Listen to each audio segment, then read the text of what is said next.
Alrighty guys, this is going to be a quick introduction from me. I want to get out of the way because I have a lot of footage to show you.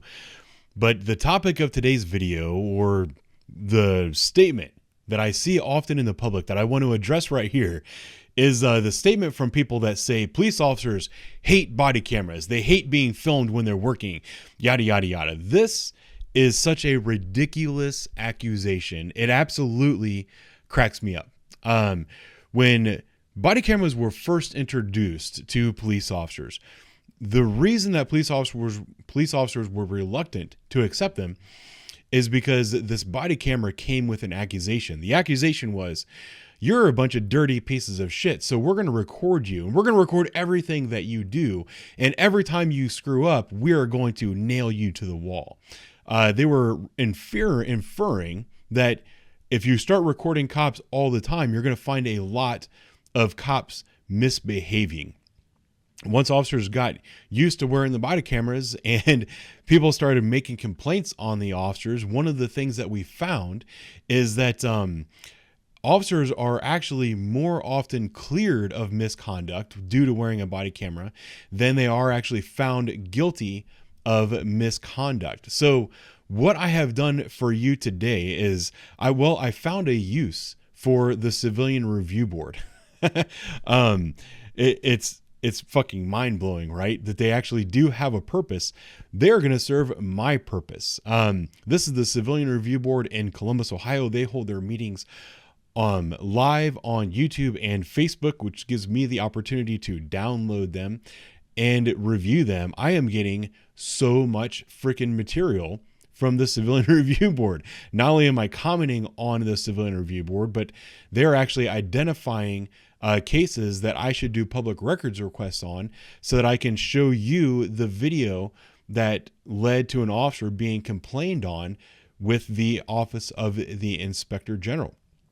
So what I chose to do today is I took a Civilian Review Board meeting number 18. There it is. This is in my editing software. You'll understand why I'm doing this in a minute. But I went through and I started watching it all again. You'll notice all these different color coordinated clips. What they're doing at the Civilian Review Board right here is they're reviewing cases that went to the Office of the Inspector General. And what I'm doing is I'm picking out cases that were exonerated by body camera. Now, there's a bunch of other blue stuff in here. If you guys want to watch the entire 2.5 hours of this meeting, you are welcome to. The reason that there's parts here that are not highlighted or changed colors is, well, there were a couple of complaints that were sustained, but that is the minority. I think something like 90% or more of the complaints that they reviewed today were actually exonerated or unfounded, which means that there was no evidence that the officers did anything wrong. A lot of this stuff here in the middle is actually just conversation and debate between members of the Civilian Review Board. So I chose not to include that in the video. And then I stopped right here because I already had a dozen cases and my brain was starting to hurt from watching this. So if you go to the end of my timeline, yeah, you guys can see that there. Here are the dozen cases that I have pulled that are all exonerated cases. The reason they were exonerated is because of what was on the body camera. Depending on how long my intro goes, I don't know if I'm going to put all 12 of these on here because I don't want this to be like a 35-minute video. But the first one in pink is my favorite. So we'll see. I might just release those ones and then put this pink one on with this particular video. I don't know. You'll find out. I guarantee if I put them all, you're not going to watch them all. So I think I'm just going to put this pink one here. But regardless, I'll even make it bigger so you guys can see. So you can see the pink. It's important to have a visual. After all, this is YouTube. So this clip that I'm going to show you is, let's see, it goes from 304 to 306. So it's only 2 minutes. This is going to be an interesting case where this is one of those ones where it actually might have kind of become famous, right? Where this is a complaint against a police officer for excessive force. And the person that filed this complaint was actually a physician. It was a medical doctor. Medical doctor looked at a patient that was all kinds of beat up, asked the patient, how did this happen? And the patient said, the cops did it to me. So this physician called into the office of the inspector general and says, oh my, I am very concerned about the actions of the police officers in Columbus, Ohio. I've got this patient right here. She is all kinds of beat up, and she said that it happened at the hands of your police officers. The office of the inspector general spoke to the officers, spoke to, I don't remember if they found the woman that made the complaint or not, but they reviewed the body-worn camera footage as well as the cruiser video footage of the incident, and that information exonerated the officers. That is actually what happens the majority of the time that a complaint is made against an officer. One of the things that we're finding with body cameras is that officer misconduct is even more rare than we initially believed. So at the end of the day, when it comes to body cameras and what officers think about their body cameras, to be completely honest with you, police officers love the body camera. The body camera has been one of the best tools for police officers to come around in a very long time. It's a perfect way to show the public that the officers are actually doing a good job. It's a good way to kind of call people out when they're lying against the police, because prior to the actual body camera footage and video being available, people would make an allegation against the police. That allegation would go to internal affairs. Internal affairs would clear the officer, and the public would say, you guys are just a bunch of crooked cops and cops investigating cops. We don't believe you, blah, blah, blah. Well, now we can look at the video. So today's video is not going to have the actual body camera footage of what happened.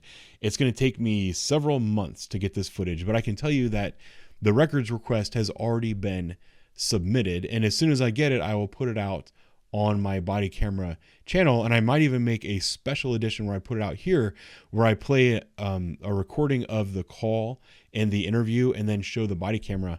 I think that might be a fun way to go about these things. Without further ado, I'll go ahead and play the clip of the Civilian Review Board reading the complaint and how they discovered how this woman became injured. To me, it's a little bit humorous. I hope you enjoy it as well. I hope you kind of gain a little bit of perspective from this type of video. And I'm out of here. I'll talk to you later. Is case 0205, so I'm skipping the 2022-205. On August 17th, 2022, the Inspector General's office received a complaint from a doctor who is the attending physician for one of the alleged victims here.